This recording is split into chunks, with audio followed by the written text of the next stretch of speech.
Hi, I'm Douglas Ferguson. Welcome to the Facilitation Lab podcast, where I speak with Voltage Control certification alumni and other facilitation experts about the remarkable impact they're making. We embrace a method-agnostic approach so you can enjoy a wide range of topics and perspectives as we examine all the nuances of enabling meaningful group experiences. This series is dedicated to helping you navigate the realities of facilitating collaboration, ensuring every session you lead becomes truly transformative. Thanks so much for listening. If you'd like to join us for a live session sometime, you can join our Facilitation Lab community. It's an ideal space to apply what you learn in the podcast in real time with peers. Sign up today at voltagecontrol.com/facilitation-lab. And if you'd like to learn more about our 12-week facilitation certification program, you can read about it at voltagecontrol.com. Today, I'm with Phil Canning of Ally Financial, where he leads the company's human-centered design studio and facilitation practice, TM Studio. Welcome to the show, Phil. Hi, Douglas. Thanks for having me. It's great to be here. I always love talking to alumni and hearing the amazing stories and great work that they're doing post-certification. Awesome. Yeah, happy to chat. So let's roll the tape all the way back to before certification and when facilitation started to even kind of come into your purview, into your context of work. And I believe there was, it came through by way of design thinking. Mm-hmm. Your manager had attended a conference and you started to get curious. And so let's go back to that moment. Yeah. Like, what was it like there at Ally and how are things changing? Yeah, so I was hired at Ally as the title was Innovation Manager, and I thought that's interesting. I have no idea what that is. And little did I learn that they didn't really know what that was either, but they knew they wanted more innovation to happen.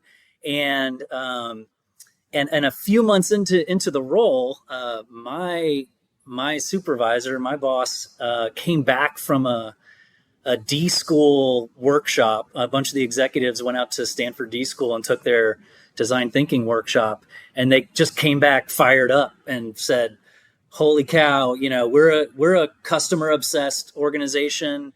We need to be doing this. We need to be applying this, using it." And I kind of just happened to be in a spot where, what are we going to do with Phil? Well, he is the innovation manager.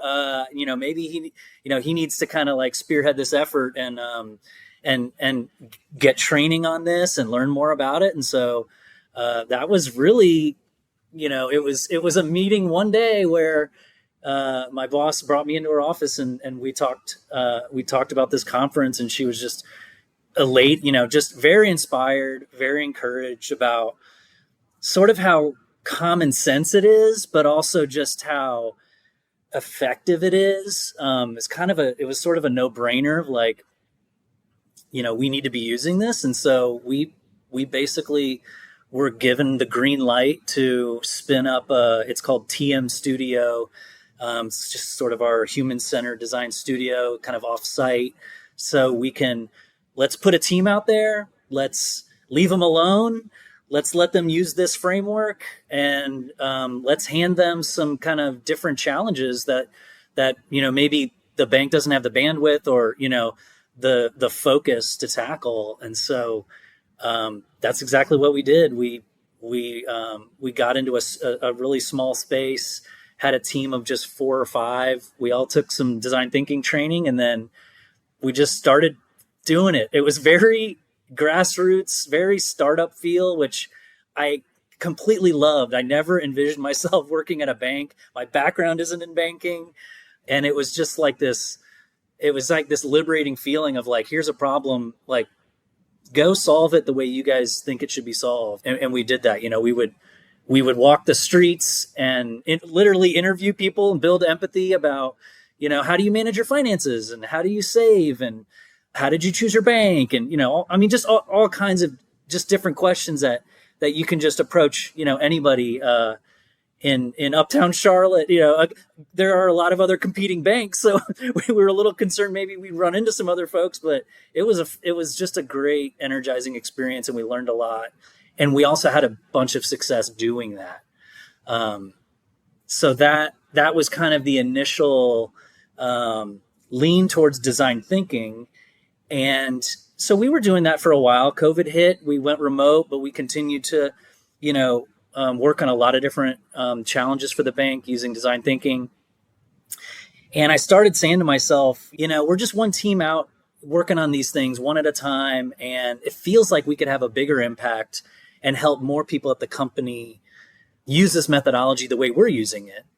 And so why don't we start delivering training, right? Because, design thinking is a pretty like kind of basic framework to learn, but I think everyone has their own sort of style of applying it.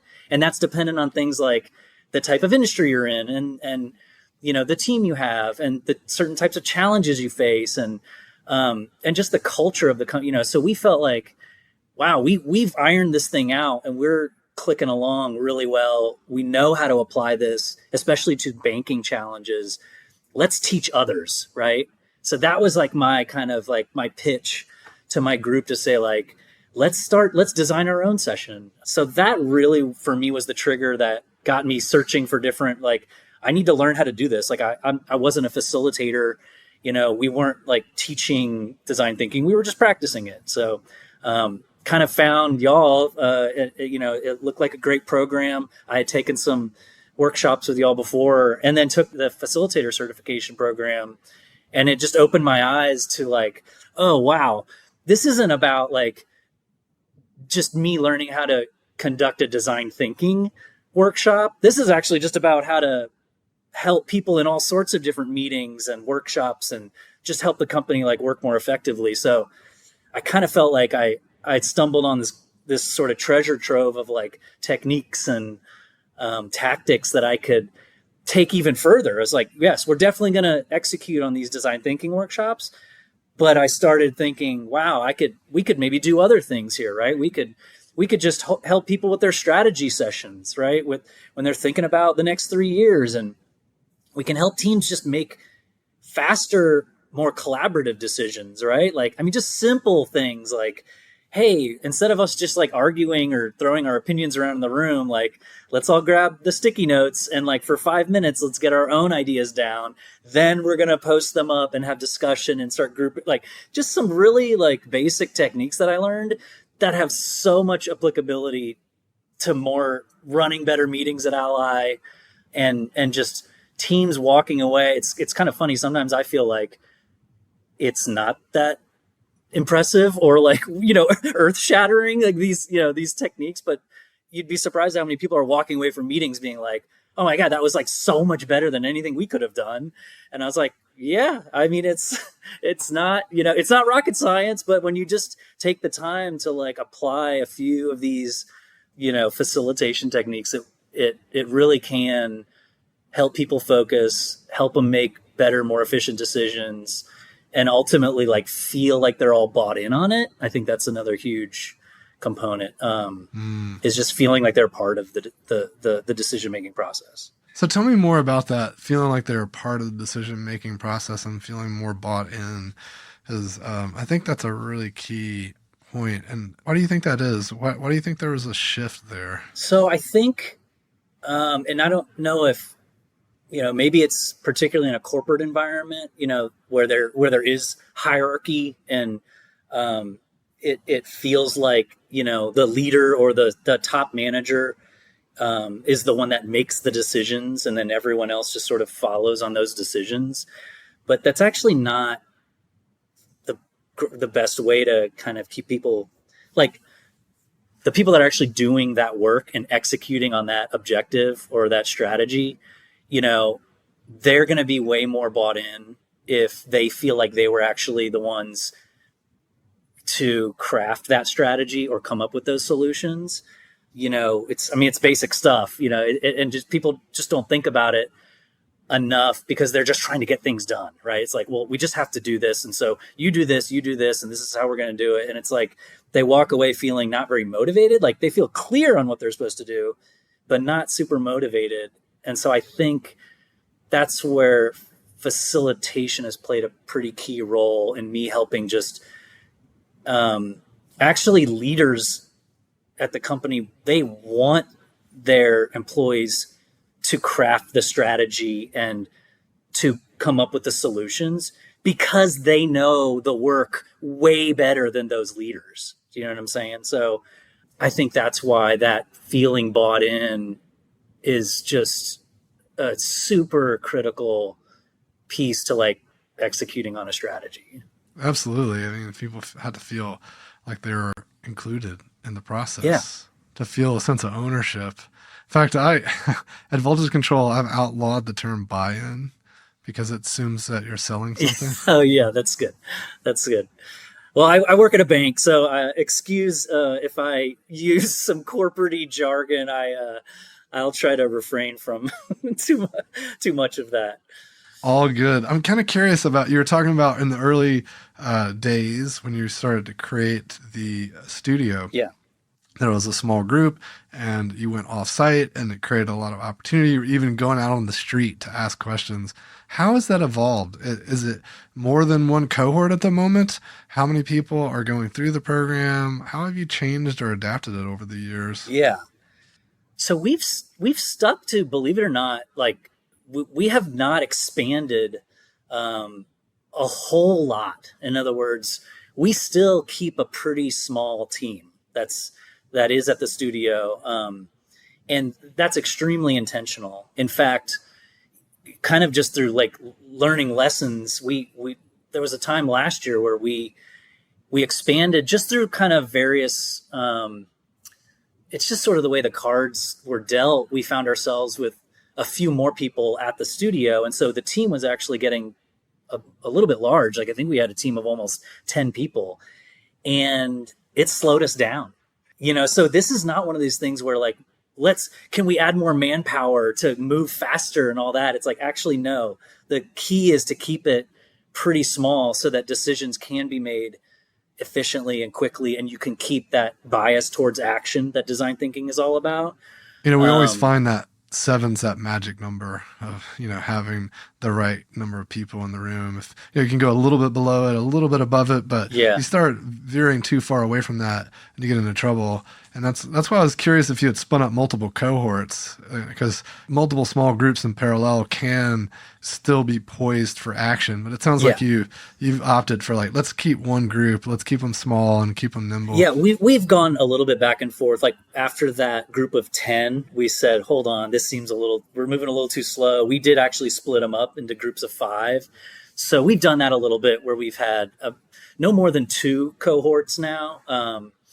But it's just, that's kind of our sweet spot right now. And then from that, I have kind of spun off what we're just sort of calling our facilitation practice, right? And so I made a couple hires to find people that particularly wanted to facilitate with me, right? And so there's sort of this training and education arm of the studio. And so we're the ones that are kind of going out and talking to other groups at Ally and kind of recruiting them to learn about design thinking and, hosting those 1 or 2 day workshops. We have a kind of a variety. I have a condensed 3-hour workshop that I can get more folks to sign up for and then a longer form sort of soup to nuts, where we're literally cutting up cardboard boxes and building prototypes and, the whole 9 yards of design thinking. So we offer kind of a variety, but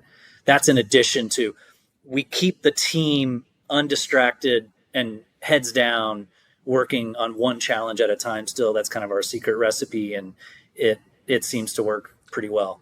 And so the facilitation practice is more about helping the broader organization understand these ways of working and the learning piece that you were talking about.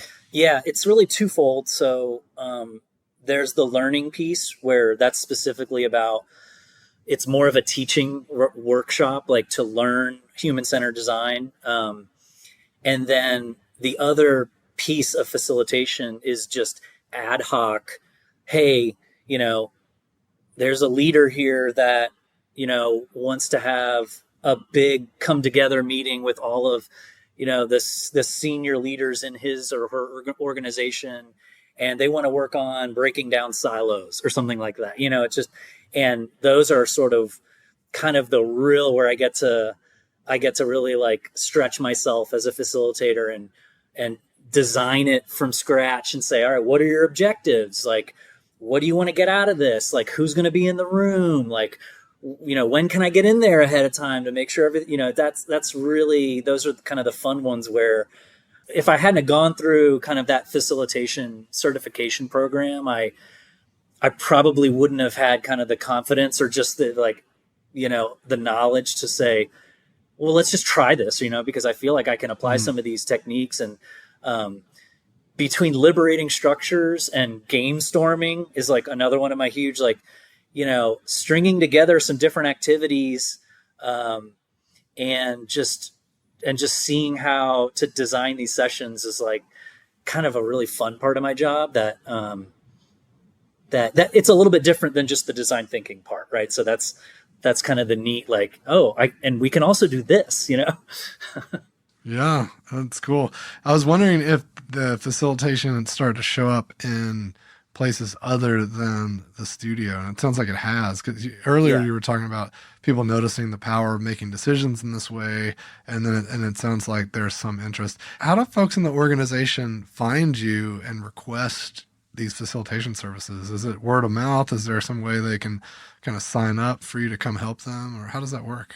It's still pretty ad hoc right now. We're a small but mighty team. And so we are getting into kind of our official learning and development system, so that my hope is ultimately we can generate enough demand where we can say hey, we're going to hold this workshop once a month.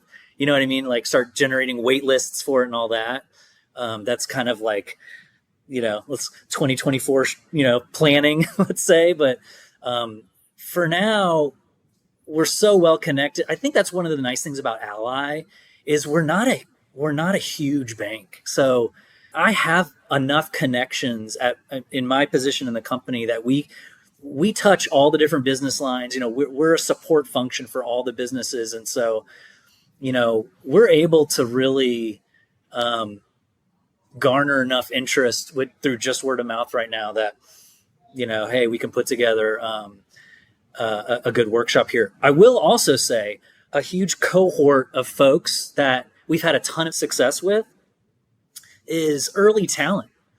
So we put all of our early talent folks, whether it's interns or new hires or, I did my largest design thinking workshop a few weeks ago with all of our technology new hires, right? It was 52 people. And it was, that was, that was a huge group, but we made it work, right? We split them all up into smaller groups and we ran through the whole thing. But that we found is an awesome way to bring people into the culture of this company, is to say look, we're customer obsessed and we want you to be too. And what better way to do it than to say in week 1, right? You're going to go through all your boring onboarding and all that, but then you're going to take a human-centered design class with Phil and his team and, learn how to reframe problems, learn how to build empathy with your end user, whether that be the actual end customer or just some downstream receiver of the work that you do at the bank, right? It's all applicable, there's just so much energy and so much creativity there that they just have so much fun with it. Yeah, I feel like the curiosity is endless because they're in a total learning space, right? Because everything around is new and novel. And so you can't help but be in a learning space, right? Yeah. Or else you wouldn't be able to function, right? Yeah. You don't even know where the bathrooms are. So literally everything's a discovery. Yeah.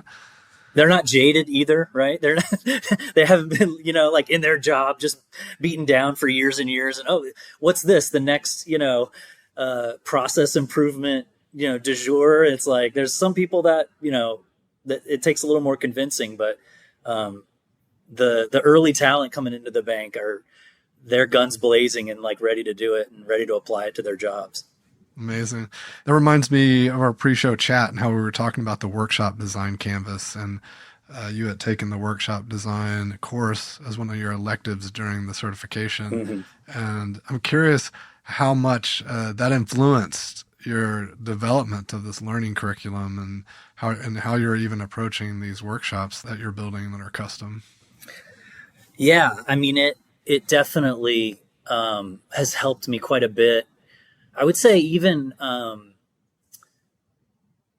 think once you I think it really helped me initially when I was really green and not like still kind of figuring out like, all right, I don't know how to design a workshop. And then like having some kind of a tool or that you can kind of work through was super helpful.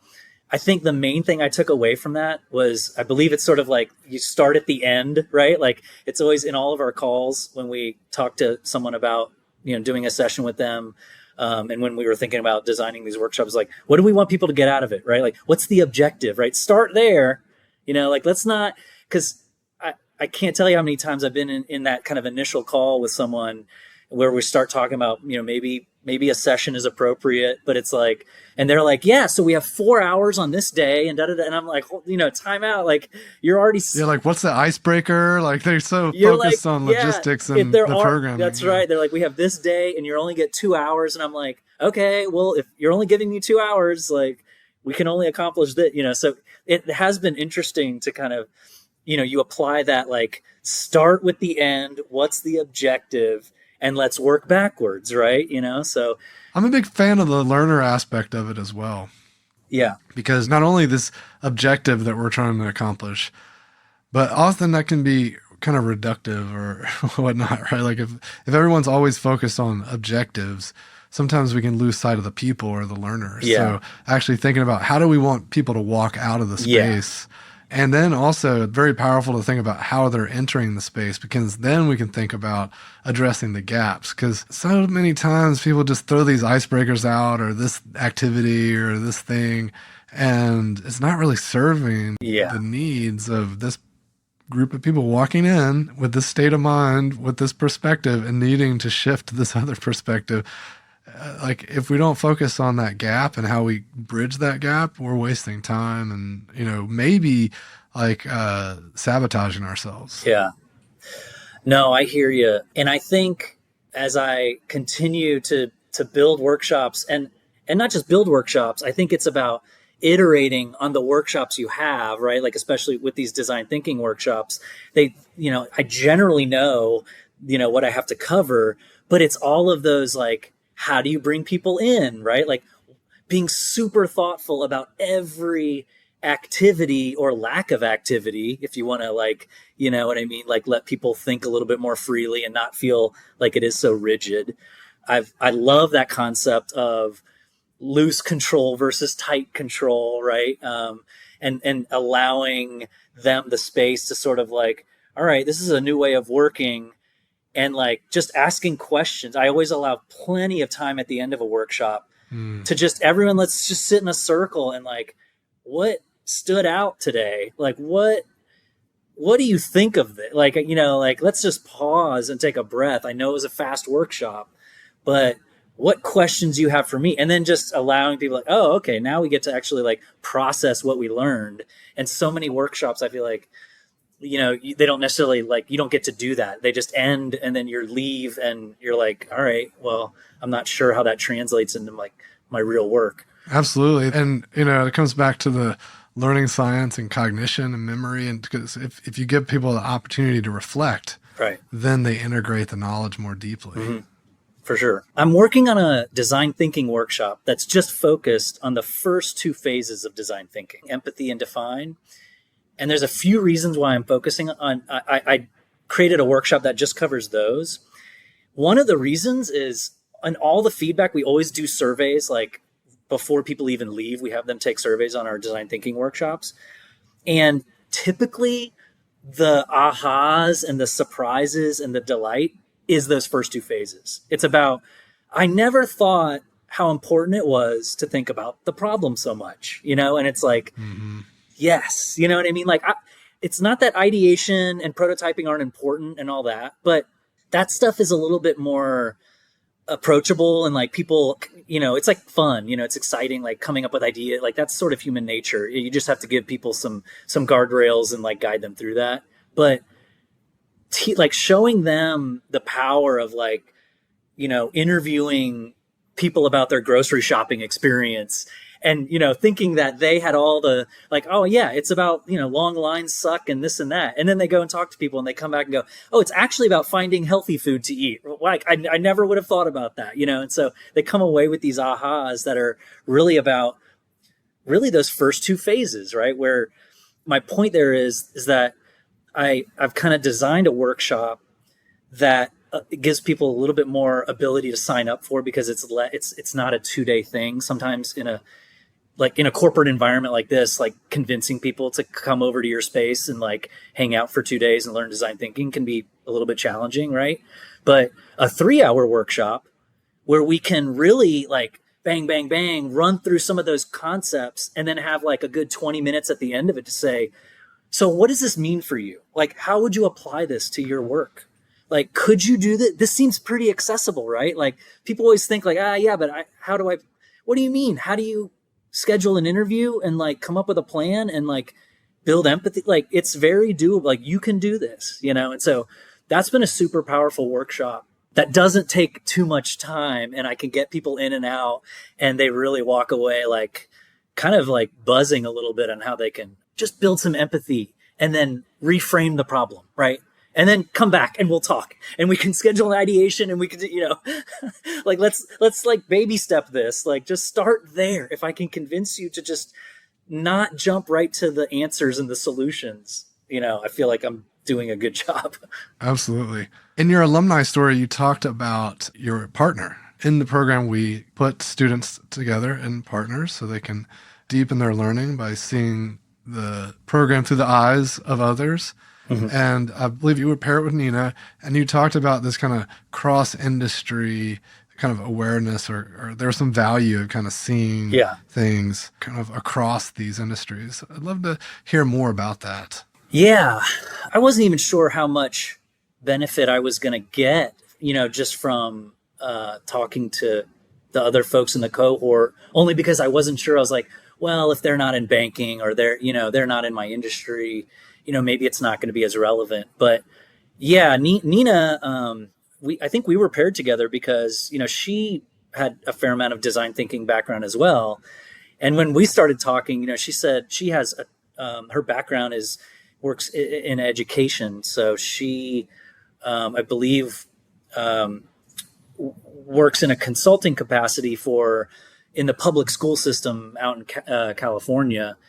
And, as she started talking about just design thinking sessions where she would bring together students and parents and administration and law enforcement to come up with solutions on how to basically make the school safer, And I was like, oh my God, like this is, it almost made me feel like, what am I working on? Like she's working on the really important stuff, and just the way that she was able to talk about how important having a safe space is, like it really opened my eyes of like, because in a corporate environment, sometimes you're like, yeah, safe space, like we can all share our feelings here, but when you hear it from someone like Nina and she's talking about running a session that's pretty high stakes, where you're talking about physical safety in the school system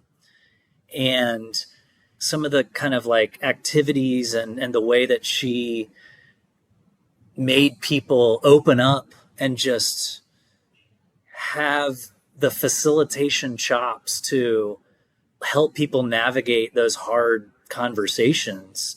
I just had kind of a newfound respect for her as a person and the power of facilitation, I guess.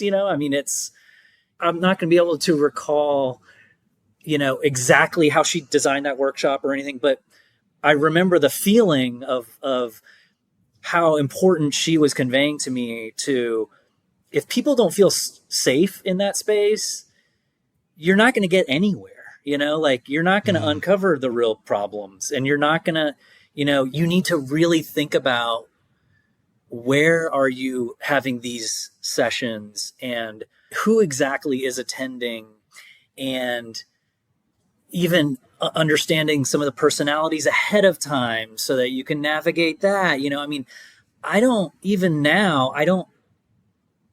don't have to worry about that too much, but I probably should think about it more and be even more thoughtful about, if I really want to get the most out of people in this session, maybe I need to stand up and say, you know what, like the leader of this group probably shouldn't even be here, like, and there's having kind of the courage to stand up and say, like, if you really want to get like the right feedback, I think this is how it should go. And this is how I want to do it, So, I mean, I don't know, it takes a lot of courage. And I just think Nina, it was like a really kind of inspiring conversations that we had. And we're using the same framework, I mean, that's what I love about it. Like, we sort of speak the same language, but completely different, industries, backgrounds. And that's why I said it is just a framework.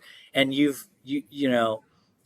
it really takes all of those, being able to piece together the different facilitation tools in the toolkit to run that session effectively and make people feel safe, so that you uncover the things that you need to uncover, right? I mean, that's really what you're trying to get at when you're trying to, what is the right problem to solve here, right? Like, it's, we can't allow just the loudest person in the room to just steamroll everybody. And it's the facilitator that has to manage that. I love the story because I'm a huge fan of drawing inspiration from other places or other industries. And in fact, there's this name for innovation that already exists that we just kind of borrow from somewhere else. It's called exaptation. It's not quite recycling, right? It's like literally saying, oh, they're doing this thing over here. I can totally do that in my context, but in a different way. And to your point, the stakes might not be as high in an organization, a corporate setting around safety and trust, but it's still so essential because it's human nature, right? And so what are the things she's doing to make it work there that then we can be inspired by in our settings where it's not quite as demanding? I think that's really cool. Just one other thing that makes me think of is, I think what is sometimes a problem in a corporate environment is people don't want to be wrong, right? Like there's a lot of pressure on having the right answer, right? And that can be toxic. Like that can be, so I see my role a lot of times when I talk about creating that safe space is just to let people, like, dumb ideas are great. Like, sometimes you come up with a great idea because you started out with a really bad idea and you just flipped it to the opposite, right? So yeah, I just think that's kind of like something I've really learned is that there is a lot of the need to feel like you have the right answer all the time. And I want to create kind of environments where we're just experimenting here, right? Mm-hmm. If we want to really get to the best idea or solve this problem really well, we need to just forget all that. Like, let's not have those hesitations. Any idea is an interesting idea. It's where you start with that idea is probably not going to be anywhere close to where you end up. But if you don't have that weird or, strange or, bad idea initially, you might not end up in a good place. So get them out. Like, let's talk about them. Yeah. And it's important for leaders to foster the kind of behavior. And that's why we talk about facilitation as a core leadership skill. And, when you have environments where it's not safe to fail or we always have to have the right answer, then it's not a psychologically safe environment. And we're not going to have great outcomes, or certainly people aren't going to be doing their best work. It's incumbent upon leaders to create those spaces and, get the best out of their teams and their organizations. And I think facilitation is critical for that. And, it's kind of shocking that we don't see facilitation more apparent in leadership programs. Yeah, I'd love to see more of that. So now that you've seen the transformative power of facilitation and human-centered design, and it's become a real central part of the work that you do, where do you see yourself in the next few years, and what challenges do you want to explore more? So, being brutally honest, and workshops are extremely powerful, and I've learned how to design and deliver workshops much better thanks to your program and the guidance that Voltage Control has given. But I worry about workshopping people to death, right? And it's like, what happens after the workshop? So when I think about the future, my kind of vision is to sort of expand the beyond, I've been kind of like my phrase now is sort of beyond the workshop, right? It's like, how can we help these teams implement, right? Like, how can we, if I feel like if I can just get them taking the first few steps of using what they've learned in the workshops, then I can help them take the next few steps and then the next few steps. Because it's very different going to a 2-day workshop or a 1-day workshop, being really inspired and learning a lot of stuff, and then going back and saying, what do we do with this, right? And so I'm super excited to like lean into it. It's a multi-pronged approach. I mean, you have to have these workshops to create awareness and understanding and excitement and to just convince people, right? Like even to convince the leadership of the company that this is like, wow, look at all the great feedback we're getting. Like people are really buzzing about this. They really want to apply it.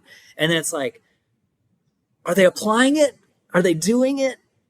And some are trying, but they're stumbling. And so I think I'd really love to maybe evolve it to maybe more a consulting model where we are doing design thinking workshops and teaching kind of the framework, but then we're sort of coaching, guiding, working alongside teams to say, like, kind of be that human-centered kind of person in the room to be like, why do we think that's the case? You know, like stopping progress for a minute and being like, do we really understand that that's what the end user is struggling with here? And you know, so often people just jump right to the answer and start building a new feature or a new product. So that's kind of like, I think you can see my passion for that because I do see the value in the workshops, and I want to just extend it now to say, how can I help them take, you know, and apply this? Yeah, it's just, I really want teams to kind of walk the talk and be able to kind of operate the way we're able to operate at the studio. You know, I love hearing this because it strikes me as something that it's you know, it's part of a maturity curve. Because often when, you know, people find facilitation, there's this you know, maybe the embryonic state. It's like they saw a method or a system like design thinking, or maybe that they just saw liberating structures and it's like, wow, this is really amazing what it can create. And you know, the risk there is that they go off and that's all they ever do is liberating structures, or you know, they're only doing design thinking, or maybe even just 2 activities they saw and they just do that on like a tape recorder. And then there's folks that start to take a more method agnostic approach and start to mix and match and design more you know, nuanced and more diverse types of experiences. And then there's this like next level, which you're describing, which is how do we transcend the workshop with our facilitation? Yeah, because the tools, the techniques, the mindsets, how we're helping people come together and understand things in more micro moments. Like we don't have to have 3 days. We can do this in a 30-minute meeting. We can sprinkle it into like a 15-minute conversation because we've internalized it at such a deep level. Yeah, I completely agree. It's sort of like deconstructing some of the process there, right? Like design thinking is different than talking about the design thinking process, right? Like it's, you know, and that's where once you really become kind of adept at that, you can just pull the tool out of the toolbox, you know, at will and do it. You don't necessarily have to say, hold on, we got to block out a week and do a design sprint and all that, you know. So I completely agree. It's getting people to just think more in this way, to say, hey, you know, maybe we should just have a quick meeting and time box it for 30 minutes and see what ideas we have, get some voting dots out, and like, you know what I mean? Like just some simple techniques like that. Yeah, you're totally right. It's not like I don't have to try to move mountains. I could just maybe help encourage people to just try this activity and see what that gives, you know, and that's powerful too, you know. Or even just thinking this way, or have you stopped to rethink the problem? Just that question is facilitating, right? Yeah. It makes me think, you know, is Yoda using the Force or is Yoda the Force? Exactly, yeah. It's like, how much have you internalized things to the point where you're just like, you're a part of it? Yeah. I love it. That's deep. Awesome. Well, we got there. We did it, Phil. Awesome. Well, any last thoughts for our listeners before we wrap up today? Yeah. I mean, honestly, I feel like by accident, I've kind of stumbled on facilitation. And, I think if I was just going to like leave it, people listening to with kind of one thing is to just explore what facilitation is, because it's not something that, I'm not really a facilitator, so that's not something I can do. If you learn these techniques, you can apply them like this. It's kind of like that when I was talking about the design thinking framework. You don't have to go to college to learn this. You can just, it's just sort of like stopping for a minute to understand, like, man, there's got to be a better way to like work, like, get this work done and to function as a company or as a department or as a team. And if just someone had, some of those simple techniques for facilitation, I think they would be able to help their teams move faster, come up with better ideas, have more fun, be more collaborative, and just kind of enjoy the work more. So I think I don't have necessarily a nugget that's earth shattering, other than I would just really explore what facilitation is all about, because it's applicable in so many ways. I mean, if there's a grouping of people together, facilitation can help that.